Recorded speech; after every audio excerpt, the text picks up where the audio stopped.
So we obviously don't need to hire these. We need them to be comfortable enough to walk with us, you know, and I think that's almost, it's kind of the big deal. Like we can almost, I feel like. No, I'm looking at it, it's kind of a big deal for me too. Yeah. It has spikes on it, and it's a necklace. It's not something that's here to Why he won't move. So when we have that on him, he'll just freeze. Maybe it's that heavy, yeah. I didn't realize, but he's moved more this way than anything else. But the thinking behind it is, it's kind of like the touch, mother's touch, okay? In that it goes equally distributed around his neck over a larger area, and dogs innately understand pressure, understand touch, understand feel, right? So if we can communicate with him, he's in control of what this feeling is, all right? So when you're here and everything about this leash is like, she's got a necklace on, that's not a big deal, right? And it gives me the leash, the way we use the leash. The leash is basically just a communication device. So concerned there, Lex, with that talk. The girl? He's concerned with everything, and that's a concern to me. He seems to what? Concerned with pretty much everything, and that's a concern to me. And what I would like to be able to do for you guys is to unravel him a little bit, find out what it is that's giving him that problem, that concern, and figure out the best way to fix it for you. Because he's a handsome dog. Lex! But the only been here a couple of days, but did he have a name before? No, they didn't name him. They just called him Junior. No, they didn't call him Junior. They had to write something down. They put Junior. They just kept calling him Dog. Hey, Dog. Dog 2, I think it was. Dog 2, Dog 1, Dog 2, Dog 3. Where they love you, and they would like to have you. They would just like you not to scream a little bit. And I think if you move... That's just so we settle it. Okay, so you're here, he's here, right. And that'll maybe help him settle a little bit. My little dog, he slept on my bed all the time. He's not one for that. I might not. He didn't even want him in the room in the kennel, but that's what I wanted to ask you. If you were really against sleeping with your dog, I might not trust you. No, I slept with him all the time. All the time.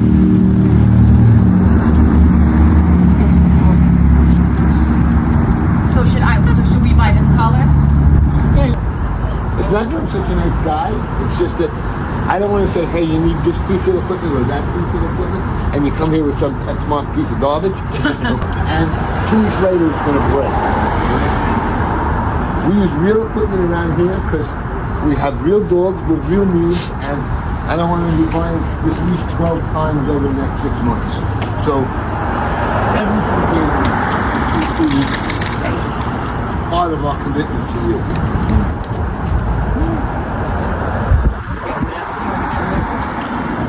Come on, bud. Hey, come here, loud boy. Come here. Okay. Notice the dog's body language here. What you are seeing here is the results of LITTERMATE syndrome.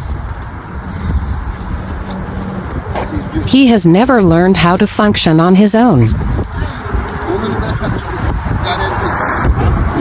Scheduling is extremely important.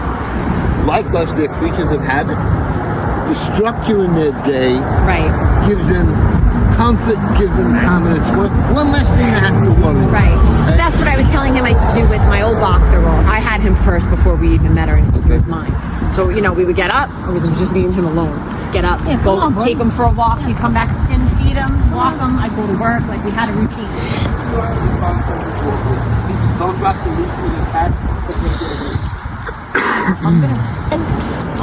Yeah, so 5 o'clock, I've let him out of the cage, and he'll just won't come out, and then she'll follow up behind me, and then she'll come out.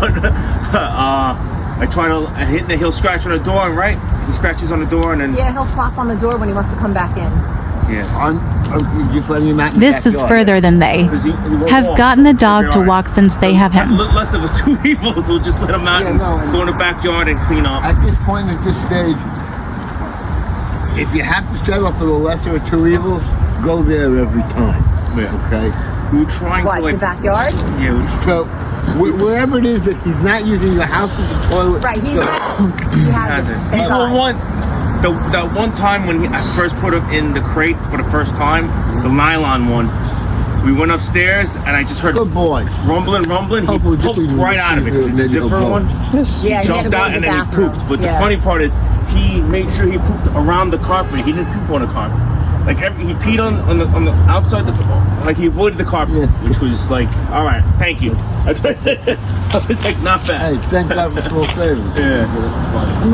You know why I get up at 5 in the morning, but why do you get up at 5? So if I get up at 5 in the morning, probably means I either have to open the store, which I do my security job on the side, or I got school. Either way, I got to be somewhere at 8, or I go to the gym. The gym as early as possible. That's the nicest part of the day. Yeah. And you get that something done and out of the way, and then you're like joining everybody, the rest of the world, and you've already had half your day done, and you've already had a good day. Yeah, because she was sleeping downstairs, it took me longer because I'm like trying not to make so much noise. And what usually takes me about an hour, it took about an hour and 45 minutes because I'm trying to mix my drink. Make so much noise. And shake it without making noise and try to let him out, or have him not hear me either. So he starts crying and wakes her up. Seems to be a real sweetheart. He's great. Like I was saying, like we've seen the worst. We've had the worst. Like, and this is probably like the least of our worries was the fact that he's scared and like, but you know, we want him to be comfortable. It's a big transition, yeah. And you know, he does. It's going like from night to day, and he doesn't understand why all this occurred. Right. And everything was he with any other of his litter mates? Yeah, he was with his brother. Okay, so and a English bulldog, which I don't know the relation to it, but it was in a cage. I mean, all they have to be is of similar age. You don't actually have to be blood relatives, and everything that he'd known before. All of a sudden in the flash, you showed up and bam, and bang! No, that's why. Whisked them away. Right, that's why, like when he looks at me, I feel like he's saying, "You're the guy. You're the one that you took me out of it." Well, but like this is the most I've ever right. What I would like to do for you guys, be able to do for you guys, is to make him think, boy, that trip from Binghamton to here was the best thing that ever could have happened to me. And then you don't have to feel guilty, and hopefully your daughter won't feel allergic. I mean, he's got a nice coat on him, and I'm not seeing that much dander, but you haven't bathed him yet, right? Would that be a bad idea? Have the groomer take him to a groomer? That might be a reason to go to PetSmart. Okay? It's just that? Well, yeah. They groom them there. Yeah. They can give them a bath. It's not the most expensive groom Right. you can get. They groom a lot of dogs. Well, there's a woman around the block from us who, she has a place on Bay Ridge Avenue and Shore Road. I don't know if you're familiar with it. Oh yeah, that's what it is. I don't know. I think I don't know her name. It's on Bay Ridge Avenue, right in front of the bus stop. Next to the Glory. I think that's her. She's with this tall, brown hair, I glasses. can't remember the name of the place. Been there for years. Yes. He had the other dog. She actually said like we can't take him anymore. Yeah, he was so bad. He was the one was so bad. She's like, I can't have him in here anymore. Yeah, he's just. Very good. Come on, let's go this way. Come on. Let's go this way. Okay, you take one, I'll take the other. Oh, yeah? Standing your ground, let's go.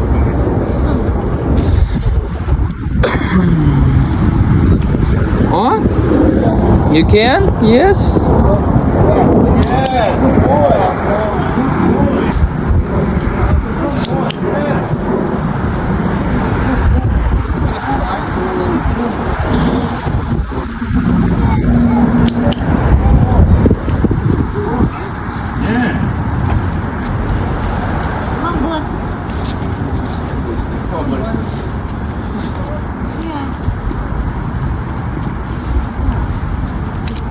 Good boy. Very good. Good boy.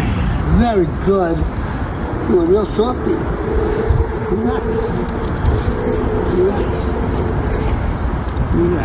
And he, Okay. like, how many times a day, how many There cups? should be no free feeding, okay? Right, that's what she was doing. Okay. To us, feeding time is a great training time, all right? He's interested, he's motivated, and rather than just give him stuff for free, I'm going to make him work for what he's getting. Okay? Right. So he's earning. All right. And you'll find I've never seen a dog that didn't do better when they thought they had a job. All God's creatures to me need two things: a purpose and a place to go. So if he has a job, even if that job is just sitting on the couch, okay, he needs a purpose and a place to go. So he feels like, hey, I'm here, I matter, I'm doing something. And that really, not so much these days, but every one of them was bred to do a specific job. And these days, not so much in terms of real work where they can be satisfied with, this is who I am, this is what I do. Right now, are you feeding once a day or twice? I actually feed him 3 times a day. Oh, okay. I think you said something about changing it to once. No, he's a puppy. And then I get nervous too with boxers and bloat, so I always try to like spread it out and then make sure he doesn't do a lot afterward. So, just kind of like the swimming rules you would use for your daughter. Exactly. Okay, you use for your dog. And buddy, I know. 3 times, feeding him smaller amounts 3 times a day is better for any deep-chested dog than trying to stuff it all in one feed. That's why I figured that's what I used to do. You don't know anything about what, I mean, it's great that you had the pictures of his parents, but do you know anything about what he was doing when he was up there? No, but I can text her and talk to her because she's a very nice woman. She always responds back. Just waiting around and looking for a home. Did you tell her, I mean, that you've been having some concerns with him since he's been here? No, I only told her that. I said he wasn't eating much. I asked her how much, were you feeding him and when, and she just kind of said, I just left it out. Like, there wasn't any, like, how many times a day, how many cups. There should be no free feeding, okay? Right. For us, feeding time is a great training time, all right? He's interested, he's motivated, and rather than just give him stuff for free, I'm going to make him work for what he's getting, okay? So he's earning. I've never seen a dog that didn't do better when they thought they had a job. All God's creatures to me need two things: a purpose and a place to go. So if he has a job, even if that job is just sitting on the couch, okay, he needs a purpose and a place to go. So he feels like, hey, I'm here, I matter, I'm doing something. But every one of them was bred to do a specific job. I didn't expect him to be comfortable because you just got him. It might take him a little bit. Tell me how you think, tell me what you would, I think I know what you would like from him. Tell me what you would like from him most, and tell me how you think I can help you the best. I guess, so we obviously don't need holidays. We need him to be comfortable enough to walk with us, and I think that's almost, it's kind of the big deal. Like, we can almost, I feel like... No, I'm looking at it, it's kind of a big deal for me too. Usually, I'm not that much of a softie, but I don't like to see him in this state of mind. Yeah, just be calm. I mean, I feel like boxers are generally a little more alert than most people. Like he's just should be a happy-go-lucky kind of dog. Like an easygoing. I'll tell you today. Today I saw that a little bit because we got him a toy, and I started to see him pounce like Jack used to do, like that boxer pounce. So she was throwing the toy, and he would run and get it and bring it back to her. And she would throw it. down to you? I have a video with them too. Actually, any dog could be more confident. Yeah, like it's safe. Yeah, and any dog will be so happy and excited. He's like a nervous wreck. Yeah, just pretty scared. Right. Yeah. You live in a shelter, right? No. It was the upstate New York. It was like a one floor house, and like it had a big backyard. It was like almost like a junkyard. It looked like. So like when I got there, I'm like, what the hell is this? Like, I told her like I shouldn't judge, but it looked like I thought I was gonna go like to a meth lab. That's what I thought. This behavior actually can be a result of a previous owner. Yeah. Well, when I went to the house surprisingly inside it was pretty. It was naked, like you know, like there wasn't tiling or nothing. Like it was just wood. It looked like almost they built it themselves, but it smelled well. They kept everything clean. I mean, it was cluttered but clean. Like it was everything was put away. The dogs were like in the back. But the minute I got there, all three of them. Whoa, and I'm like, is that the dog? Because like, this is a puppy. It's tremendous. So we get there, and the mother's the first one that greeted me. Came on top of me and like trying to jump on me and kept scratching me.